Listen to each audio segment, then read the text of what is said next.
I'm Joyce, and I'm originally from Brazil, so brasileira, falo português, any Portuguese speakers out there.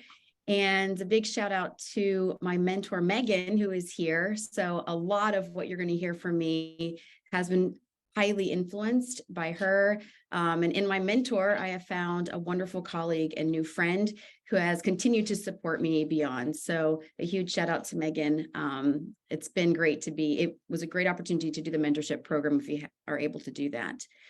So my story with MCP really started with COVID and not being able to really engage with my students, and just being virtual and having hybrid lessons. It was really hard to engage with my students. And for my professional goal that year, I asked myself, how can I optimize my resources to engage in intentional interactions and meaningful conversations with my students? And as I was pursuing the answer to that question, I stumbled across the Modern Classroom Project, and I really resonated with the framework. And so I'll be sharing similar things because it is a framework, but just my take on it.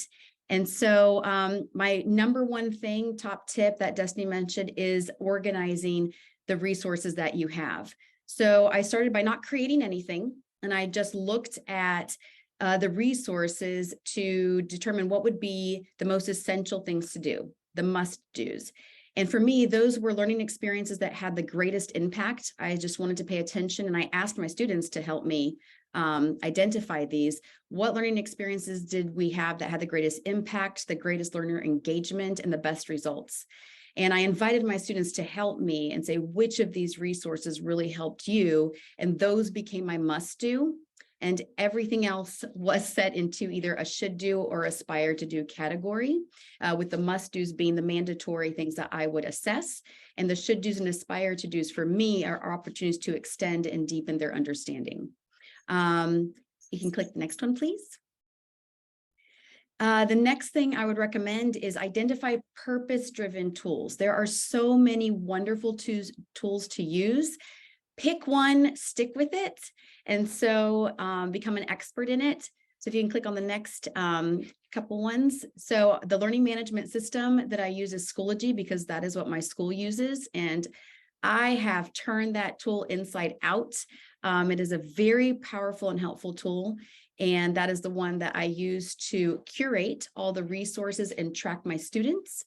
As a programming teacher in AP CSA, I use CodeHS. It's the platform that my school has given me to use for programming. I use their sandbox for students to write their code. There is a free version that you're able to use, and there's the paid version that will track and grade student learning as well. I mostly use the sandbox just for them to write their code.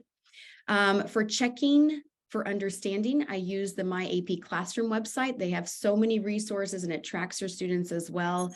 They have the question bank. So my practice checks and my mastery checks all come here, and it auto grades it for me. And any extra content creation like Google Docs or slides, I'll do everything in Google Suite, and I'll use to then curate and push out in Schoology. So I would just say, what resources or what tools do you need, or what kinds of things would you like your students to do?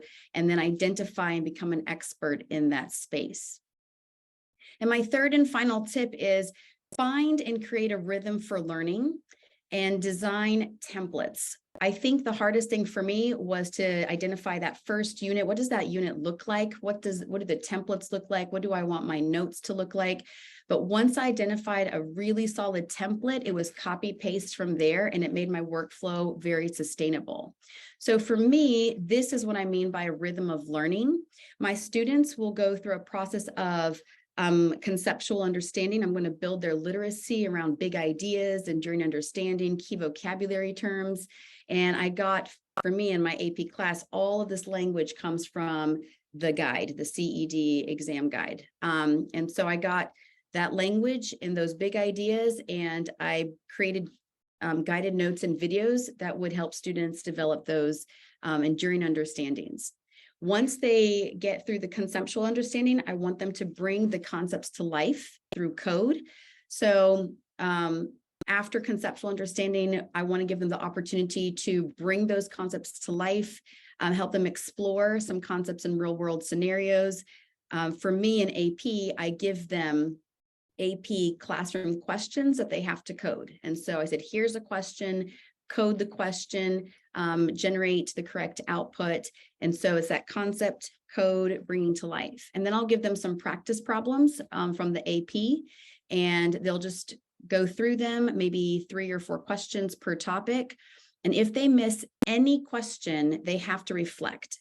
I wrongly assumed that any missed question was because they didn't understand the concept, but there are many types of errors. And I asked the students to identify what the error is before they come speak with me, so I can then target and customize my connection with them. And so for me in AP, they will always reflect if it was a reading comprehension, because they are different types of questions that they really aren't used to. And if it is, I'll support them with some reading strategies. If it's a conceptual misunderstanding, then I'll provide some extra resources to share or talk about that concept in a different way. And so concept, code, practice, reflect on every single missed question, and then they come to connect with me for a personalized conversation, and they'll share with me why they think they missed it using the I used to think, now I think stems to kind of frame their reflection. And then at the end, they'll have a mastery check. So this is the flow, the rhythm that we go through every single unit, every single subtopic. It goes through this flow of concept, code, practice, reflect, connect with your teacher, and take your mastery check. If you can do one more click, I believe that the Modern Classroom project really created the time and space for connection with the students. If something can be automated, automate it. If you can auto grade things, do it so you can have data that is ready for you to use. But I feel that MCP really created the time, data, and space for me to connect with my students and give them guided, personalized instruction. Can you click on the next slide, please? Yes. So some of the outcomes that I've noticed is, again, I have been able to engage in meaningful interactions and very productive conversations that don't take very long. When we come to talk and have a check-in, is maybe 2 minutes, 3 minutes is a quick check-in. They're ready to have that conversation with me. I've noticed it's helped me have a very sustainable classroom management flow. My pacing guide that I can model for you is for both the students and for me. So when I show them where they should be, that's also where I am in my grading. So if students are zooming ahead, I don't feel the pressure of having to catch up with them. I'm like, this is where everyone should be, and I am giving feedback up to this point. Can you click again, please? Like I said, what can be automated should be automated. And I saw visible improvement in my students' understanding. And if you can go to the next slide, please. This is from our most recent unit. I just finished unit 7 in AP CSA, and you'll notice from 7.1 to 7.6, I have students who didn't do work, as you'll see the second row, who have chosen not to do it. I have students all over the place with the yellows and people who do not understand. But if you look at the right-hand column, that's their mastery check. And you'll see like the solid green where I had all these iterative conversations with students through the practice checks, which are in orange up at the top. And then that blue mastery check is what they just did yesterday. And even the student in the third row, there was a huge growth from not having a lot of understanding in something, and then they were able to pass their mastery check, though not in an exemplary way, but they did pass it. And so this has been a pattern that I've noticed in every single assessment, or every single unit that I've gone through with students, is this pattern of they're all over the place, and then bam, they hit the mastery checks, and they're pretty solid in the way that they communicate their understanding. So this is what I have for my flow in MCP. Do I have a moment or two, Mitch, to share what it looks like in Schoology as a big picture, or not right now? Sure, yeah, we got 20 more minutes left in the meeting, so I wanted to leave about 10 minutes or so at the end for questions. So yeah. Okay, so if so I'm going to go ahead and take over and share my screen, if you don't mind. Yeah. All right, and let me share it.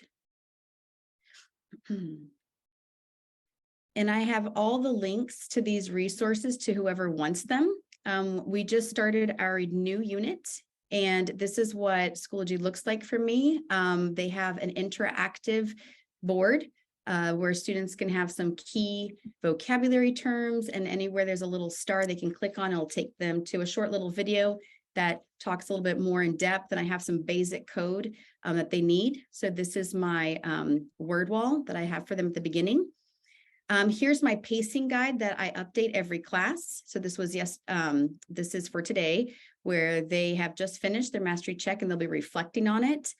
And then by next class, here are the must-dos that they will be doing and are expected to complete.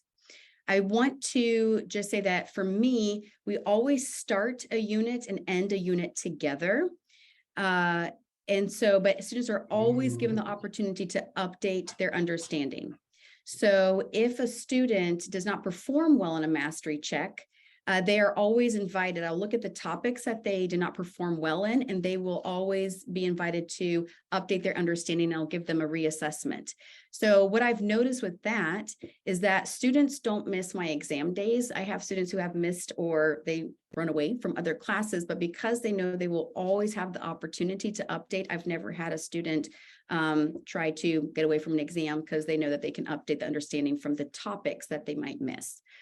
So we do start and end together, but the margin in between those dates are up to them. They can go as fast as needed. And here's my recommended pacing guide where I show them where they should be. One of the benefits, similar to what Destiny said, is that if they are on pace, one of the privileges, you can use my class time however you wish. So if you would like to study for another class that's coming up or read or just chill, they can do that, but only if they are on pace for that day's learning. So what I've done is every single unit is released as we get to it. And what I did is I aligned everything with the AP CSA guide. So the most recent unit we did was Unit 7, the array list. And so all the subtopics in the guide are outlined here. And this is the rhythm that I wanted to model for you. Every single topic has this rhythm where we have guided notes, Code HS Sandbox, and practice checks. And so every single subtopic will have that rhythm so students can really get into this groove throughout the year and they know exactly what to do and how to do it. So if I click on a guided notes, for example, it will have my presentation. It will have a little video that is the presentation. They want to follow along with it, and they will take their notes in some Cornell notes that I made for them. And all of these resources are available in this presentation. So if you would like access to any of the notes, the templates, you are welcome to use them and modify them to fit your classroom needs. And then the practice check at the end, where they then have to, again, if they miss any questions, this is what they should do. What I have also done is this entire course on Schoology. This is only available if you have Schoology. I have posted this as a public resource. So if you would like to have this entire sequence of thought, you can go into the link that I've also posted in the presentation, and you can then also access this entire course and import it to your own Schoology so that you can then modify and adjust as you see fit as well. So yeah, so these are all hyperlinks to YouTube playlist videos that share how I think about each of these steps, the Cornell notes for units 1 through 10. And then I have the videos that I've created, but they are all slides and I show how I created them if you want to use them to create your own videos as well. And then there's a Schoology link if you have Schoology, would like to import those resources as well. All right. So yes, so that was the big picture of what MCP looks like in my AP classroom.